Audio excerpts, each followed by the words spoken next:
J'en ai bu un, j'en ai bu 2, j'en ai bu 3, je m'en suis servi un quatrième et au bout du cinquième, je me suis, heu, écroulée sur mon lit.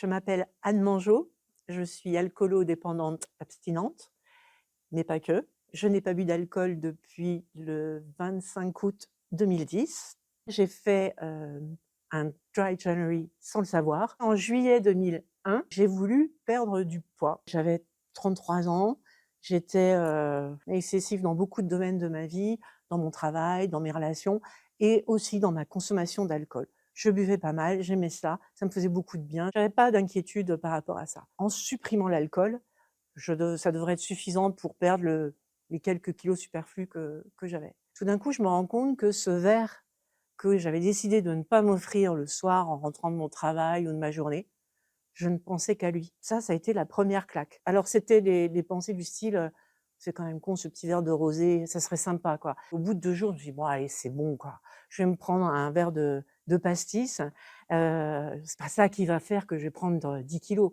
J'en ai bu un, j'en ai bu 2, j'en ai bu 3, je m'en suis servi un quatrième et au bout du cinquième, je me suis, heu, écroulée sur mon lit et là, ça a été la deuxième claque. Je ne maîtrise pas du tout ma consommation.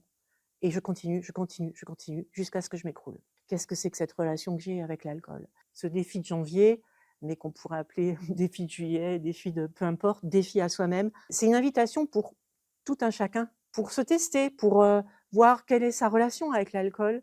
Et il y a 2 choses qui m'ont aidée. D'abord, j'ai pris conscience que c'était une maladie et donc je suis allée consulter mon médecin traitant, m'a dirigée vers un service d'addictologie à l'hôpital. J'ai reçu une aide médicale et en parallèle, j'ai fait partie d'un groupe d'entraide. Il faut en parler et ne pas rester seul avec ça et vraiment être aidé. Aujourd'hui, je me définis toujours comme alcoolo-dépendante, abstinente.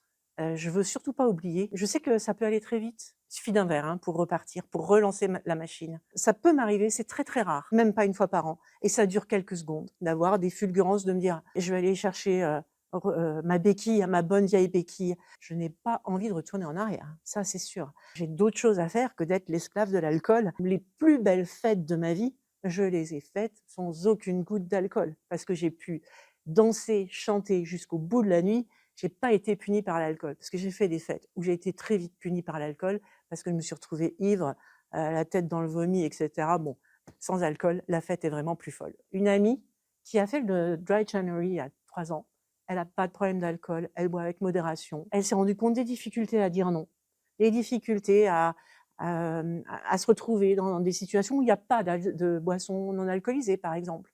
Des situations où on se fait un petit peu charrier parce qu'on boit pas. Ma vie est beaucoup plus belle, beaucoup plus intéressante, beaucoup plus riche, depuis que je suis libérée de l'alcool. Ce défi de janvier, ça permet aussi un changement de regard qu'on a sur notre société, la place de l'alcool dans notre société. Il y a peut-être des choses à changer.